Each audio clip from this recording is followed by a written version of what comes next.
Welcome to another episode of Raven Conversations. I'm Joe Seamandel, State Public Affairs Officer for the Washington National Guard. And today I'm joined by First Sergeant Nick Van Kirk with the 10th Civil Support Team, which we'll probably talk about in a later episode because you guys do some pretty awesome stuff. But he's actually here today to talk to us about being a volunteer firefighter. Been doing that for about 6 years. And then your fitness accolades. I mean, we were just kind of chatting about it. I've seen it all. You do so many different things.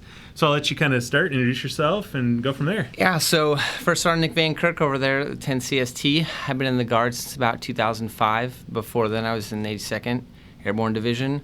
I came in as an M-Day service member, and then shortly thereafter, I was working ADOS for Special Operations Detachment Pacific, and I got the opportunity to go to Afghanistan and went there and picked up my first AGR job with 303rd, and things kind of gone from there. And I'm super lucky in the Guard. I've been exposed to some really cool things, to be able to do some really awesome things, and also really cool people. So I got about a year and change before I retire, and it's been really great so far, sir.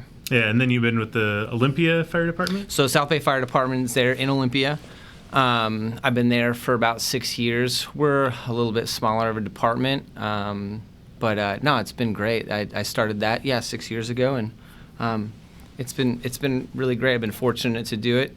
The station that I work at most of the time is the same street that I grew up as a kid, and my battalion chief I went to high school with. So it's super cool community.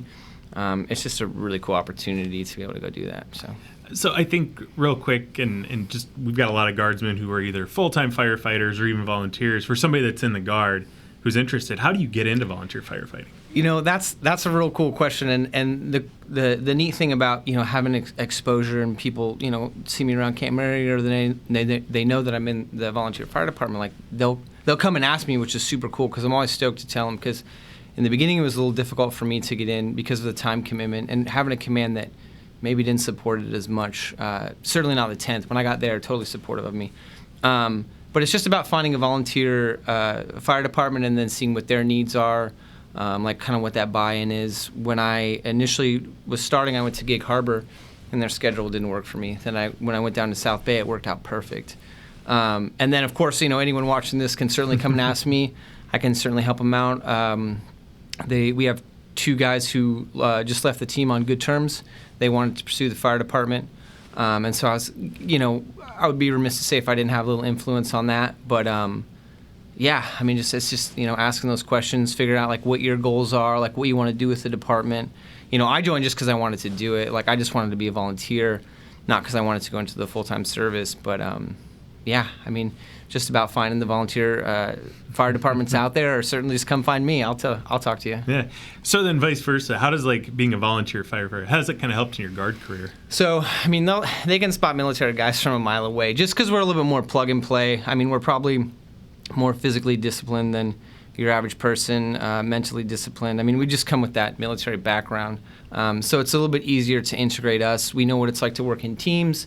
We're task, oriented. We understand a chain of command, so it's a little bit easier for us to integrate, I think. So yeah. So if anybody's ever kind of met Nick anywhere, right? On Camp Murray, at any kind of unit thing, we know you're a workout beast, right? We see it all the time.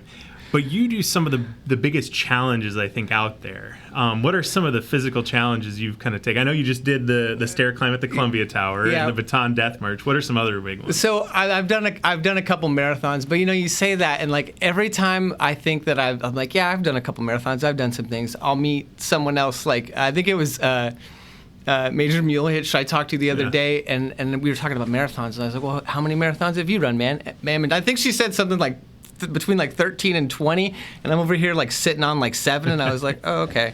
I think that's just such a wonderful thing about the Guard, right? You meet people that are doing stuff like that.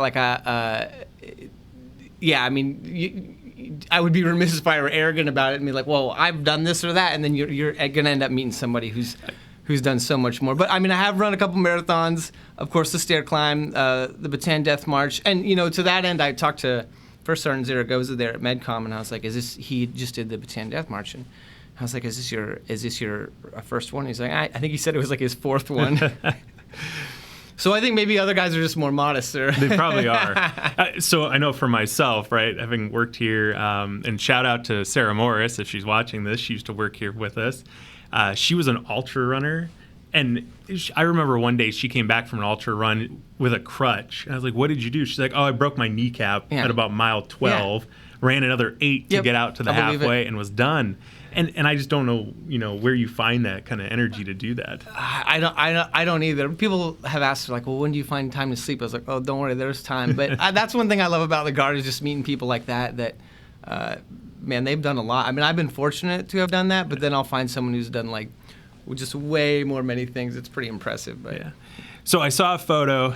You did the Columbia Tower, which how many floors is the Columbia Tower? 69 floors. I can't remember how many thousands of steps. It's all in your bunker gear, so you wear, your pants and your bunker jacket, and you're on air the whole time. There's some guys who can do it in 1 bottle. I do it in 2 bottles because I'm a big mouth breather. But it's exhausting. But it's really cool because they raise money for the Leukemia and Lymphoma Society. And just like the camaraderie that we share with other firefighters is super cool. But yeah, certainly a lot of work. And I had done it just under 20 minutes, which is a good novice time. I did do the best in my department for being the oldest guy by a couple of years at 39. But yeah, just a super cool event. Have you done the Space Needle one? No, and you had talked about that one, so maybe we're gonna have to do that one. But they also do one that's just for the Columbia Tower that you just go in like your regular, shorts and t-shirt. Yeah. Maybe we could do that one, sir. Yeah, and you're also on the biathlon team. So that was very like serendipitous. That was Chief Jack Androsky had found out that I've spent a little bit of time in the snow, and then I've done a couple marathons, and he's like, "You'll be great." Yeah. And so he asked me to do that, and I just couldn't find a reason to say no. And what a cool opportunity just to go out there and do that. And sometimes I think, when someone thinks that you're the guy for the job, you're the guy for the job. So regardless of whether, when I got there, I was, I'm like, well, I'm going to do my best, and I'm going to try. And those guys want me to come back, so I'm definitely going to work on being more competitive. It's a super cool opportunity. I was super glad to do it, and just spend the time with those guys out there was just awesome. Yeah, like I said, this probably will be your first, but not your last time here. So in regards to fitness and going out there and just challenging yourself, if we've got guardsmen out there who they look at it and they're like, oh, I just don't think I could do that. What would you say to those guys?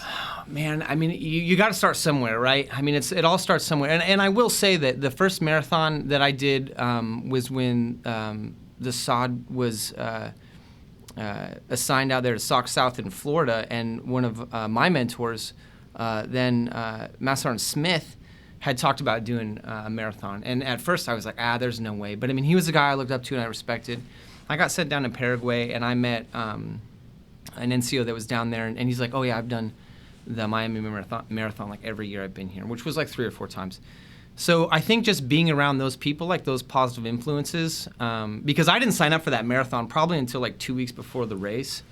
But just being around those people and continuously like being encouraged, I think that's where it really starts, because like anyone can run a marathon, right? Like some people think it's like such an arduous or like unattainable thing. Well, that's not true at all, right? But that's where I once was.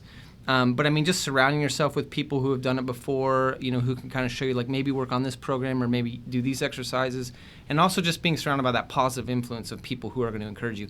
I think that's one of the hugest steps, because let's say for running a marathon, they talk about like the 3 bars are like the physical, psychological, and mental. And quite honestly, I think that mental bar is the hardest one to get over. And so as soon as you get over that one, like it's a lot easier. Because after I did my first marathon, I was like, well, maybe I'll do another one just to see if I can do it. And then after I was like, let me get a 3rd one. And now, sometimes your buddy's asking you like, I can go out and do that. I mean, I probably don't have many more years of just doing it like, I'll go do that. I'll do a little bit more training each time. But I think that's where it starts, is with like positive attitude and surrounding yourself with people who have the same. No, I love it. Hey, and thanks for joining us. If you like this video, let us know. I mean, hit like, subscribe, and leave us a comment. We're always happy to talk guard stories and share that with you. I appreciate coming on. Hey, thanks for having me, sir.